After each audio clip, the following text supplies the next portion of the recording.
पुज कैलकुलस क्या होता है? पेल्वी यूरेटिक junction, PUJ. The pudge is the portion of the collecting system that connects the renal pelvis to the ureter. पुज junction कहते हैं रीनल पेल्विस और प्रॉक्सिमल एंड ऑफ यूरेटर को कहते हैं। पेल्विस और यूरेटर के जंक्शन को मिलाप को पुज जंक्शन कहते हैं और इस जंक्शन में अक्सर स्टोन ऑब्स्ट्रक्ट हो जाते हैं। यहाँ पे स्टोन है, ये स्टोन पुज और यूरेटर पेल्विक रीनल पेल्विक और यूरेटर के बीच में है और यूरिन के पैसेज को ब्लॉक कर रहा है।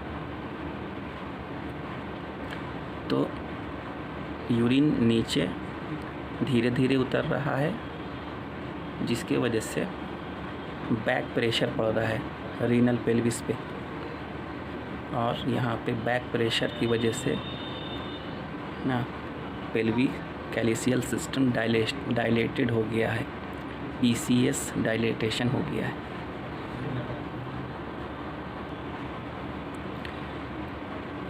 इस स्टोन की वजह से चूँकि ये रास्ता ब्लॉक किया हुआ है, ब्लॉकेज है, रीनल यूरिनरी पाथवे में ब्लॉकेज कर रहा है, तो क्या होगा कि बैक प्रेशर से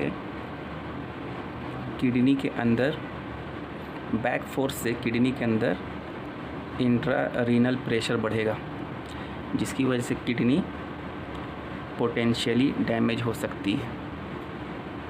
प्रेशर की वजह से किडनी डैमेज हो सकती है, किडनी के फिल्ट्रेटिंग सिस्टम पे असर पड़ सकता है।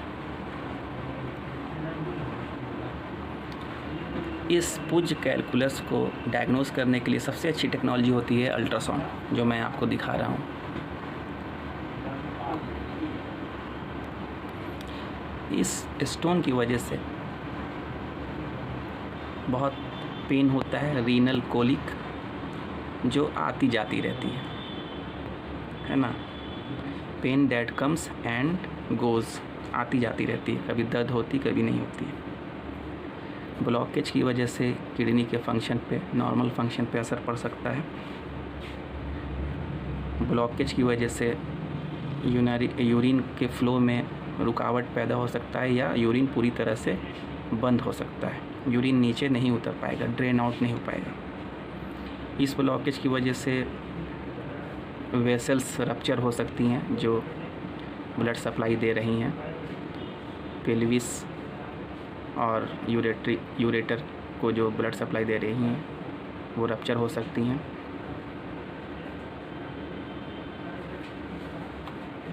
इस ये ब्लॉकेज की वजह से, इस स्टोन की वजह से यूरिन रिटेंशन होगा जिसकी वजह से UTI इन्फेक्शन हो सकता है, बार बार लगातार इन्फेक्शन हो सकता है पेशाब में, किडनी की नॉर्मल फंक्शन पे इफ़ेक्ट पड़ सकता है।